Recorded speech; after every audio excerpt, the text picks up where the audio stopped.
میاں کے بیوی پر، بیوی کے میاں پر کیا حقوق ہیں، قرآن پاک اس حوالے سے کیا ہماری رہنمائی کرتا ہے؟ دیکھیے، یہ معاشرہ جس میں اور آپ رہتے ہیں اور ہماری سوسائٹی اور معاشرہ جو ہے وہ افراد سے بنتا ہے، اور وہ افراد جہاں سے ان کا نفوذ ہوتا ہے تو وہ گھر ہے، اور گھر کی تعمیر جو ہے وہ شوہر اور بیوی کے اوپر ہے۔ تو شریعت مطہرہ نے اس کی تربیت کے لیے بہت زیادہ زور دیا ہے، اور گھر کے اندر جب شوہر اور بیوی دونوں کے مساوی حقوق جو ہے وہ متوازن طریقے سے ایک دوسرے سے قلبی محبت کے ساتھ، اور خاص طور پر اللہ اس کے رسول صلی اللہ علیہ وسلم کے حکم کے تابع ہوتے ہوئے کہ ہم اللہ کے بندے ہیں، اس کے نبی پاک صلی اللہ علیہ وسلم کے امتی ہیں، انہوں نے کیا فرامین عطا فرمائے، ہماری طبیعت اس کو چاہے نہ چاہے لیکن بھلائی اسی کے اندر ہے۔ ان پاکیزہ عقیدے اور جذبے اور تحریک کے ساتھ اور باہم محبت کے ساتھ جب میاں بیوی اپنے حقوق کو ادا کرتے ہیں تو وہ حقوق کی کرامت اور اس کی عظمت بچوں کی صورت میں آتی ہے، اور وہی پھر ایک گھر سدھرے گا، دو گھر سدھرے گا، تین گھر سدھرے گا، تو قطرہ قطرے سے جیسے سمندر بنتا ہے ایسے فرد فرد سے معاشرہ بنتا ہے۔ تو معاشرے کی اگر آپ اصلاح چاہتے ہیں تو سب سے پہلے آپ گھر کی اصلاح کیجیے، اور گھر کی اصلاح کرنا چاہتے ہیں تو گھر کے جو معمار ہیں اور گھر کی جو اصل بنیاد ہیں وہ کون ہے؟ شوہر اور بیوی۔ اس لیے شریعت مطہرہ نے ان میں ذمہ داریاں حافظ صاحب تقسیم کی ہیں۔ منصب اور ذمہ داریاں قبلہ اگر تقسیم کر دی جائیں تو وہ ایک دوسرے کے حقوق پر دستدراسی نہیں کر سکتے۔ جب فرائض تقسیم ہو جاتے ہیں، ذمہ داری تقسیم ہو جاتی ہے، تو جو اوپر والا ہوتا ہے وہ اپنے ماتحت کا مسئول ہوتا ہے، اور جو نیچے والا ہوتا ہے وہ اپنے جو اوپر ہے بالا اس سے ان حقوق کا مطالبہ کرتا ہے۔ اس لیے گھر جو پورے معاشرے کی اصل ہے، اور گھر کے اندر اللہ رب العالمین جل وعلا نے جس کو قیادت عطا فرمائی ہے، وہ اپنے پاک کلام میں رب کریم نے خود فرمایا ہے، ہم نے مرد کو جو ہے وہ عورتوں پر قوام بنایا ہے، حاکم بنایا ہے۔ اور یہ حاکم سے مراد یہ نہیں ہے کہ وہ تحکم کرے، زبردستی کرے، دھاندلی کرے، یہ نہیں، بلکہ بات یہ ہے کہ جو زندگی دونوں کی گزارنے کی جو شدید ذمہ داری ہے، کمانا، باہر جانا، مشقت کے ساتھ گویا کہ مال کا انتظام کرنا، اور پھر جو بیوی اس کی ہے اس کے لیے خوراک، اس کے لیے سکنا، اس کے لیے مکان، اس کی عفت و پارسائی، اس کی خوشی کی جائز صورتیں، اس کو گھر میں رکھنا،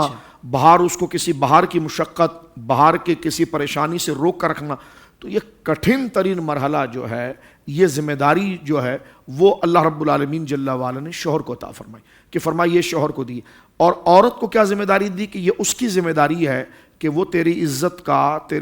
تیرے مکان کا، تیرے خوراک کا، تیرے رہن سہن کا، تیری عزت و پارسائی کا، یہ تمام کا ذمہ دار وہ ہے، اور تیرا یہ ہے کہ پھر تو اپنے عمل کے ساتھ اس کے ساتھ خندہ پیشانی کے ساتھ پیش آ،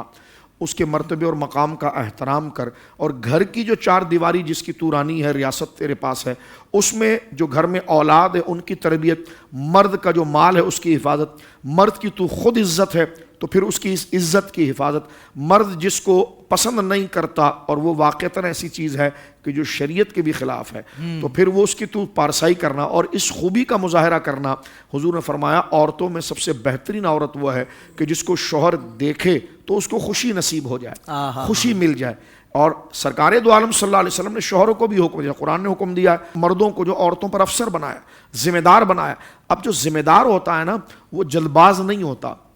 اب آپ ایڈمنسٹریٹر ہیں اور جناب نیچے تو لوگ گڑبڑ کریں گے تو آپ بولیں گے بھائی اس پہ بم مار دو، اس پر چھری مار دو، اس کو جیل میں ڈال دو، تو یہ کیسے معاشرہ چلے گا؟ یہ کیا کر رہے ہیں آپ؟ تو آپ کا منصب جتنا بڑا ہے اتنی وسعت، ٹھنڈک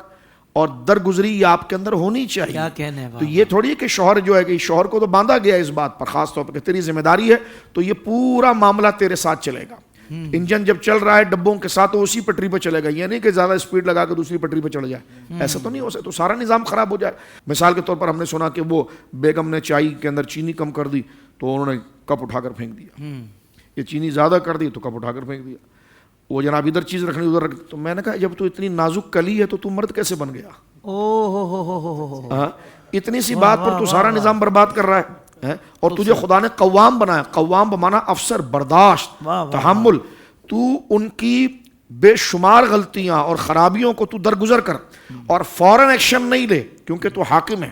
فوراً ایکشن لے گا تو اشتعال بنے گا، جب اس کا ماحول ہوگا تو اس ٹرک کے ساتھ تو اس کو اصلاح کرے گا۔ لڑکے کو یہ سوچنا چاہیے کہ میری ذمہ داری کیا ہے اور میرا رب میری کیا ذمہ داری رکھ رہا ہے۔